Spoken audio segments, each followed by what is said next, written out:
तो जब हम मॉल्टन लेड ब्रोमाइड का इलेक्ट्रोलिसिस करेंगे तो ओवरऑल प्रोसेस क्या होगा देखिए। सबसे पहली बात, ये इलेक्ट्रोलिसिस करेंगे इलेक्ट्रोलिटिक सेल के अंदर। सिलिका का या ग्लास का बना हुआ एक फ्लास्क है, उसको इलेक्ट्रोलिटिक सेल कहते हैं। सॉलिड स्टेट में जब तक लेड ब्रोमाइड होगा या कोई भी आयनिक कंपाउंड, ये हम लोग ने पहले भी पढ़ा है कि कोई भी आयनिक कंपाउंड होगा, कोई भी ऐसा कंपाउंड जिसके अंदर कैटायंस और एनायंस होंगे, वो जब तक सॉलिड स्टेट में रहेगा तब तक वो इलेक्ट्रिसिटी कंडक्शन नहीं करता। रीजन ये है कि आयनिक कंपाउंड के अंदर कैटायंस और एनायंस होते हैं और यही कैटायंस और एनायंस इलेक्ट्रिसिटी कंडक्शन का काम करते हैं। यानी जो इलेक्ट्रिसिटी कंडक्शन होता है आयनिक कंपाउंड्स के थ्रू, वो इन आयंस की वजह से ही होता है। ये कैटायंस और एनायंस के मूवमेंट से ही इलेक्ट्रिसिटी का कंडक्शन होता है। जब ये कैटायंस और एनायंस एक प्लेस से दूसरे प्लेस की तरफ मूव करेंगे तो इन्हीं के थ्रू इलेक्ट्रिसिटी कंडक्ट होता है। सॉलिड स्टेट में जब तक कोई आयनिक कंपाउंड होता है तो कैटायंस और एनायंस के बीच में एक strong electrostatic force of attraction exist करता है। जितने भी कैटायंस हैं, जितने भी एनायंस हैं, वो सब एक दूसरे को इलेक्ट्रोस्टैटिक फोर्सेस ऑफ अट्रैक्शन के थ्रू, अपोजिट चार्जेस के बीच में ये फोर्स लगता है, इस फोर्स के थ्रू सारे कैटायंस और एनायंस एक दूसरे को पकड़ के रखे हुए हैं, एक दूसरे के ऊपर अट्रैक्शन लगा रखा, होल्ड करके रखा हुआ है। और इसलिए इस पूरे नेटवर्क में कोई भी कैटायन और कोई भी एनायन मूव नहीं कर पा रहा है due to this strong electrostatic forces of attraction between them. और जब वो मूव नहीं कर पा रहे हैं तो इलेक्ट्रिसिटी का कंडक्शन नहीं हो पा रहा है। मतलब कि सॉलिड स्टेट में जब तक कोई आयनिक कंपाउंड रहेगा, जब तक आप उसको मेल्ट नहीं करेंगे, जब तक आप उसको वाटर में डिसॉल्व करके उसका सॉल्यूशन नहीं बनाएंगे, तब तक वो इलेक्ट्रिसिटी कंडक्शन नहीं कर सकता है, in spite of having cations and anions. Cations and anions हैं जरूर उसके पास, लेकिन वो मूव नहीं कर सकते, इसलिए इलेक्ट्रिसिटी कंडक्शन नहीं हो पाएगा। तो सॉलिड लेड ब्रोमाइड हो, चाहे सॉलिड NaCl हो, चाहे अदर कोई भी आयनिक कंपाउंड अगर अपने सॉलिड स्टेट में है तो वो इंसुलेटर होता है, वो इलेक्ट्रिसिटी कंडक्शन नहीं करता है, क्योंकि सॉलिड स्टेट में उसके कैटायंस और एनायंस के बीच में एक बहुत strong electrostatic force of attraction exist करता है, जो आयंस को मूव नहीं करने देता है। लेकिन जैसे ही आप उसे मेल्ट करते हो, मेल्ट करने के लिए क्या करना पड़ेगा? हीट करना पड़ेगा। हीट करोगे तो ये जो इलेक्ट्रोस्टैटिक फोर्सेस ऑफ अट्रैक्शन है आयंस के बीच में, ये फोर्सेस ऑफ अट्रैक्शन वीक पड़ जाते हैं, ब्रेक हो जाते हैं। और जैसे ही ये electrostatic forces of attraction weak होंगे, आयंस फ्री हो जाएंगे मूवमेंट के लिए और आयंस मूव करना शुरू कर देंगे, इलेक्ट्रिसिटी कंडक्शन स्टार्ट। इसीलिए this is why in solid state ionic compounds are insulators, whereas in molten state, in liquid state, or in solution state, ionic compounds conduct electricity. क्यों? क्योंकि इलेक्ट्रिसिटी कंडक्शन के लिए जो रिस्पॉन्सिबल है वो है ions, उनका मूवमेंट। वो मूवमेंट या तो लिक्विड स्टेट में एग्जिस्ट करेगा या फिर जब आप सॉल्यूशन बना देते हो आयनिक। तो हम लेड ब्रोमाइड को जब लेंगे तो सॉलिड लेड ब्रोमाइड में इंटर आयनिक फोर्सेस, वही जो हम लोग इलेक्ट्रोस्टैटिक फोर्स बोल रहे हैं, इंटर आयनिक फोर्सेस की वजह से मूव नहीं कर पाएंगे और इसलिए सॉलिड लेड ब्रोमाइड भी इलेक्ट्रिसिटी कंडक्ट नहीं करेगा। लेकिन जब हम उसे मेल्ट कर देंगे, मॉल्टन लेड ब्रोमाइड ले लेंगे, तो वो इलेक्ट्रिसिटी कंडक्ट करेगा। कैसे करेगा देखिए। इसके लिए हम लोग क्या करेंगे कि एक सेल बनाएंगे, इलेक्ट्रोलाइटिक सेल लेंगे, मॉल्टन लेड ब्रोमाइड का सॉल्यूशन लेंगे, मॉल्टन लेड ब्रोमाइड लेंगे, इलेक्ट्रिसिटी जैसे ही कंडक्ट करेंगे ये लेड ब्रोमाइड ब्रेक होगा लेड आयंस में और ब्रोमाइड आयंस में। लेड आयंस यानी जो कैटायन है वो कैथोड की तरफ चले जाएंगे, कैथोड मतलब नेगेटिव इलेक्ट्रोड की तरफ, और जो एनायन है यानी Br माइनस, वो एनोड यानी पॉजिटिव इलेक्ट्रोड की तरफ जाकर अपना चार्ज लूज करेंगे। तो ओवरऑल इस पूरे प्रोसेस में क्या होगा जरा यहां पर देखते हैं। हमने क्या कहा, एक इलेक्ट्रोलाइटिक सेल लेंगे, ठीक है, ये हमने एक इलेक्ट्रोलाइटिक सेल लिया। इस सेल के अंदर हमने लिया लेड ब्रोमाइड PbBr2, लेकिन इस लेड ब्रोमाइड को कैसा लिया, कैसा लेड ब्रोमाइड लिया हमने, मॉल्टन लेड ब्रोमाइड लिया, लिक्विड फॉर्म में, ठीक है ना। सॉलिड स्टेट में ये इलेक्ट्रिसिटी कंडक्टर नहीं करेगा, ये ध्यान रखिएगा। आप लिक्विड स्टेट में लेंगे तभी इलेक्ट्रिसिटी कंडक्ट हो पाएगा, तभी ये इलेक्ट्रोलाइट कंडक्टर की तरफ बिहेव करेगा। इसमें आपने दो मेटल के इलेक्ट्रोड्स लगा दिए,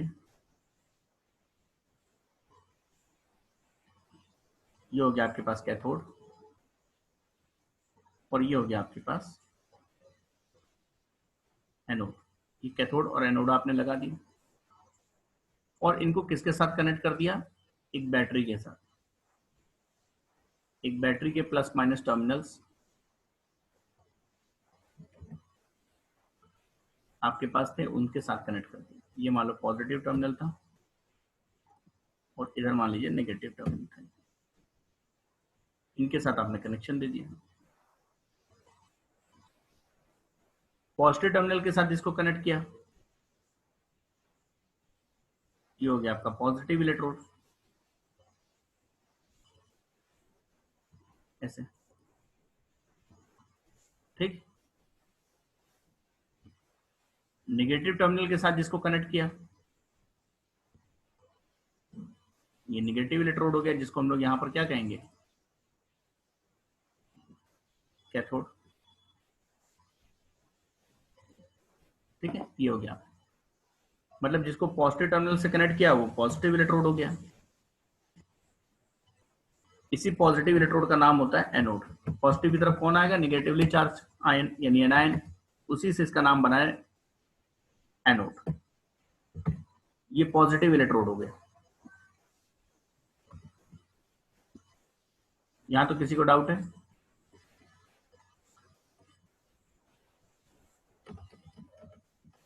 ये जो नेगेटिव इलेक्ट्रोड है ये कैथोड है, इस पे कैसा चार्ज है, नेगेटिव, इस पे नेगेटिव चार्ज। और कैथोड टर्म किससे बना है, कैटायन से। इस पे कौन आके मूव करेगा, कैटायंस। तो ये पूरी पहले तो इलेक्ट्रोड की कहानी है, मॉल्टन लेड ब्रोमाइड ले रखा। अब जैसे ही हम सर्किट ऑन करेंगे होगा क्या कि ये जो PbBr2 है लिक्विड स्टेट में, मॉल्टन स्टेट में, ये ब्रेक हो जाएगा। किसमें ब्रेक होगा, डिकम्पोज होगा। किसमें डिकम्पोज होगा, Pb2+ में, कैटायन में, प्लस एनायन में, Br- में, ठीक है। यस सर, ये Pb2+ और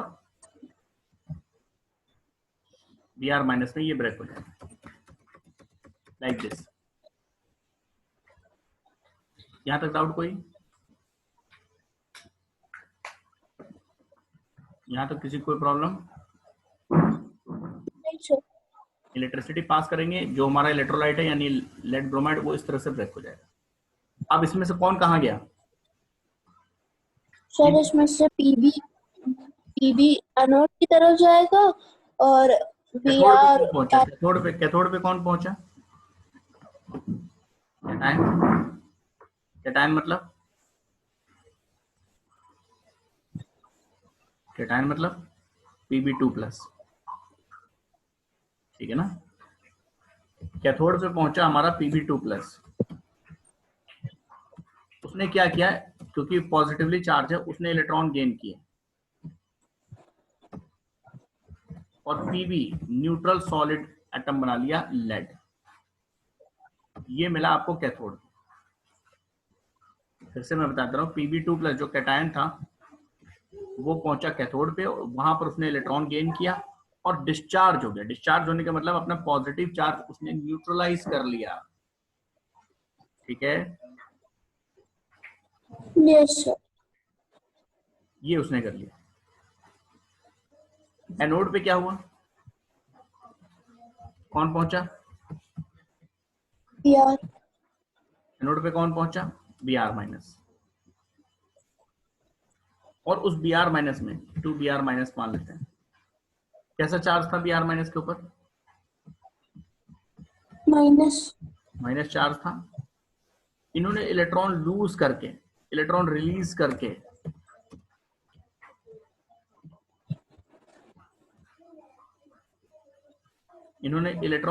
करके अपने चार्ज को न्यूट्रलाइज कर लिया, लाइक दिस। और इस तरीके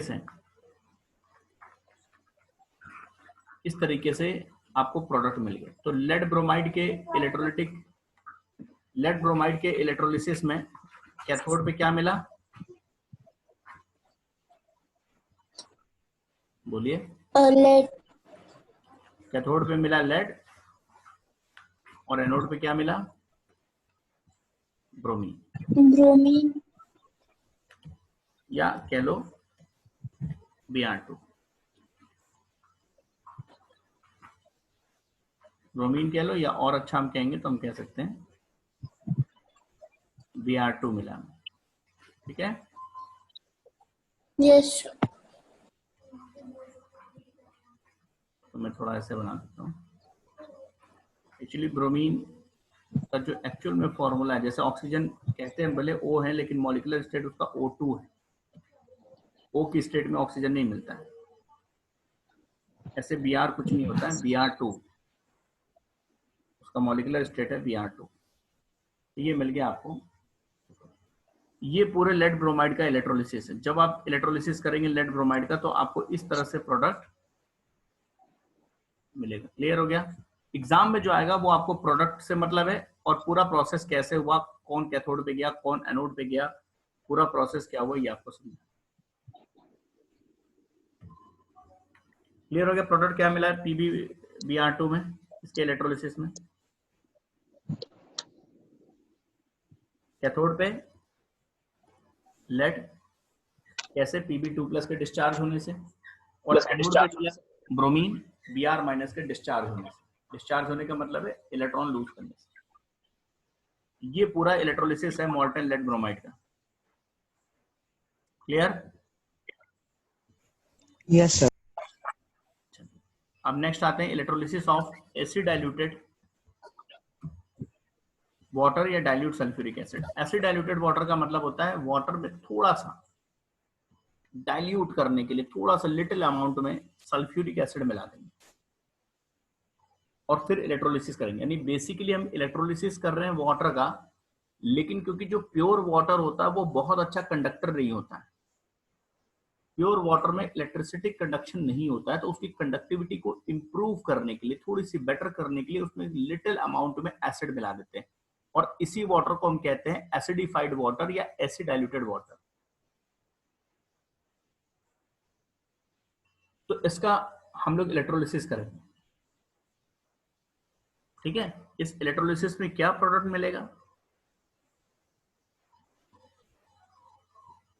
वो हम लोग देखते हैं।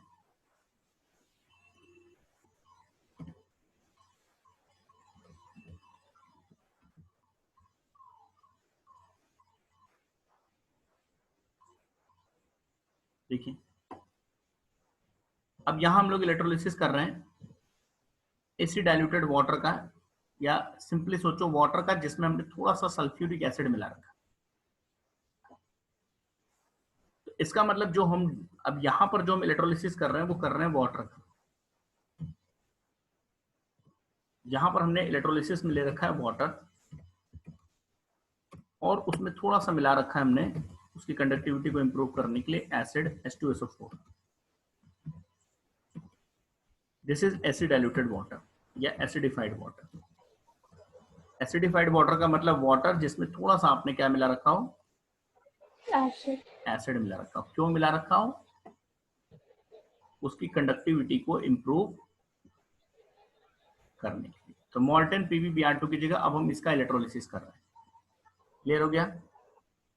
यस. कुछ वही रहेगा, कैथोड रहेगा, एनोड रहेगा, सब कुछ वही रहेगा। ये जो हम प्रोसेसेस यहां पर देख रहे हैं ये बदल जाएंगे। ये प्रोसेस हम यहां पर जो देख रहे हैं ये प्रोसेस थोड़े से चेंज हो जाएंगे। अब यहाँ पर प्रोडक्ट क्या मिलेगा वो देखते हैं जरा। सबसे पहली बात ये है कि यहाँ पर ये कैथोड हम यहाँ करते रहे, यहाँ पर हमारे पास तीन चीजें हैं। कौन कौन सी? दो चीजें जो आयंस प्रोड्यूस करेंगे, नंबर 1 वाटर और नंबर 2 सल्फ्यूरिक एसिड। सबसे पहले तो जो वाटर है वो डिसोशिएट होगा। किसमें वो डिसोशिएट होगा? वो डिसोशिएट होगा H+ में H plus plus OH minus and OH minus. Water के डिसोसिएशन से आपको ये आयंस मिलेंगे, H+ ions and OH minus. ये मिलेगा आपको वाटर से, ठीक है। PbBr2 का काम खत्म। यहाँ Yes, वाटर आपने लिया तो वाटर के डिसोसिएशन से आपको दो आयंस मिलेंगे, H+ एंड OH माइनस। यहाँ तक क्लियर? yes, sir. लेकिन क्या आपके पास केवल वाटर है या कुछ और भी है? अभी So sulfuric acid. एसिड भी है, तो क्या वो डिसोशिएट नहीं होगा? Turn क्यों होगा? over. उसके डिसोसिएशन से क्या मिलेगा? सल्फ्यूरिक एसिड जब खुद डिसोशिएट होगा तो ये बनाएगा H+ plus sulphate ion,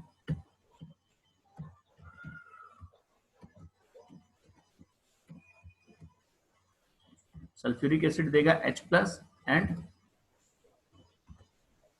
sulphate ion, Acid. इसके अपने डिसोसिएशन से। इसका मतलब ये हुआ कि आपको जब आपने एसिडिफाइड वाटर लिया तो वाटर के अपने आयंस हैं H+ और OH माइनस, सल्फ्यूरिक एसिड के अपने आयंस हैं Yes, sir. H+ और सल्फेट आयन। Sulfate and अब आपके पास पूरे सिस्टम में कितने कैटायंस हो गए? कैटायंस कितने हो गए पूरे सिस्टम में? दोनों के कैटायंस को देख लें अगर एक साथ। पूरे सिस्टम में आपके पास कैटायंस कितने हो गए? दोनों के कैटायंस देखेंगे तो कौन कौन से कैटायंस हो गए आपके पास? sir H+. H+ and H+, water भी H+ ही दे रहा है और H2SO4 से H+ ही मिल रहा है, यानी कैटायन तो एक ही रहा सिस्टम में। Yes, sir. जो कैथोड पे जाएंगे वो तो यही जाएंगे और कोई दूसरा ऑप्शन है नहीं, तो कैथोड पे H+ का ही डिस्चार्ज होना है। एनोड के लिए आपके पास दो एनायन है सिस्टम में। Yes. कौन कौन? Sulfate ion और OH minus ion. इनमें से तो किसी का भी, ये दोनों जाएंगे एनोड पे, दोनों फाइट करेंगे डिस्चार्ज होने के लिए। इनमें से कोई एक डिस्चार्ज होगा, यही होता है सिलेक्टिव डिस्चार्ज। हमने आपको पढ़ाया था जब एक से ज्यादा कैटायंस या एक से ज्यादा एनायंस हो तो प्रोडक्ट क्या मिलेगा, ये अब डिपेंड करेगा कि इन दोनों में से किसका डिस्चार्ज होता है। बात समझ में आई? Yes, sir. तो ये चीजें सिलेक्टिव डिस्चार्ज में आती हैं। सिलेक्टिव डिस्चार्ज का मतलब अगर एक ही कैटायन है, एक ही एनायन है, तब तो कोई बात ही नहीं। जैसे हमने आपसे कहा था अगर आप अकेले किसी बैच में पढ़ रहे हैं तो भाई सीधी सी बात है कि आप ही फर्स्ट आएंगे, रैंक 1 पे हमेशा आप ही रहेंगे। कॉम्पिटिशन जब होगा तब देखेंगे ना कि कौन फर्स्ट आ रहा है। Yes, sir. ठीक है ना? Yes sir. Yes, sir. तो अब यहाँ पर देखिए, मैं यहाँ और क्लियर कर दे रहा हूँ आपको। यहाँ पर कैथोड पे जाने के लिए, कैथोड पे जाने के लिए हमारे पास ये हो गए, ठीक है। और एनोड पे जाने के लिए हमारे पास ये ऑप्शन हो गए। ये मूव करेंगे कैथोड के लिए, ये कैथोड के लिए हो गए, और ये मूव करेंगे दोनों कहाँ पे? एनोड। एनोड के लिए। देखते हैं भाई इसमें से कौन कहाँ पहुंचेगा, किसका क्या होगा। बात समझ में आ रही कि नहीं? Yes, sir. Yes sir. अब कैथोड पे पहुंचे कौन? कैथोड पे तो देखिए कोई लड़ाई है ही नहीं, क्योंकि कैथोड पे तो दोनों के आयन H+ ही हैं। तो कैथोड का प्रोडक्ट तो बहुत आसान, कैथोड पे H+ पहुंचे ऐसे, और वहां पर उन्होंने इलेक्ट्रॉन गेन किए, 2 इलेक्ट्रॉन, और डिस्चार्ज हुए किस फॉर्म में, H2 गैस के फॉर्म में। तो कैथोड के प्रोडक्ट में कोई प्रॉब्लम ही नहीं है। यानी जो कैथोड पे आपको एसिड डाइल्यूटेड वाटर में या एसिडिफाइड वाटर में जो कैथोड का प्रोडक्ट है वो हाइड्रोजन गैस होगा, ये बिल्कुल क्लियर। ठीक, यस सर। कैथोड पे जो मिलना है वो प्रोडक्ट बिल्कुल क्लियर है, उसमें कोई डाउट है ही नहीं। कैथोड का रिएक्शन क्या होगा वो मैं यहाँ लिख देता हूँ। कैथोड पे आए आपके पास H+, ये इलेक्ट्रॉन गेन किया और बना लिया आपके पास हाइड्रोजन गैस। तो कैथोड का प्रोडक्ट क्लियर हो गया, हाइड्रोजन गैस इवॉल्व होगा, ये क्लियर हो। एनोड पे कौन पहुंचा भाई, एनोड पे 2 लोग पहुंचे, OH- sulphate ion. Selective discharge में OH- विनर होता है, उसका डिस्चार्ज इजी हो जाता है, तो वो डिस्चार्ज हो जाएगा, और जो सल्फेट आयन है वो डिस्चार्ज नहीं हो पाएगा। तो जब ये दोनों पहुंचेंगे इसमें सिलेक्टिव डिस्चार्ज में OH- विनर हो जाएगा, और ये जो OH- है ये डिस्चार्ज होने का मतलब वाटर रिलीज करके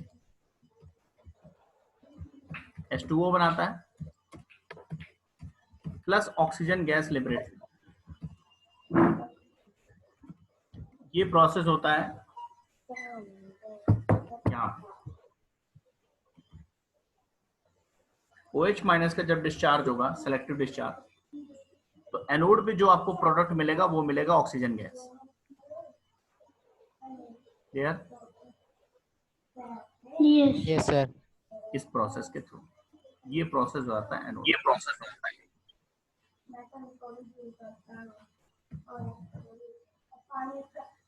तो थोड़ा और मैं इधर कर दिखा देता हूँ ऐसे।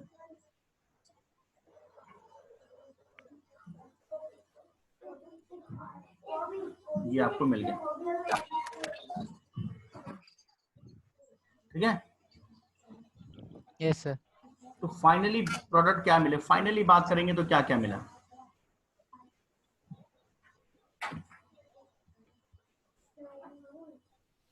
Finally hydrogen gas, yes,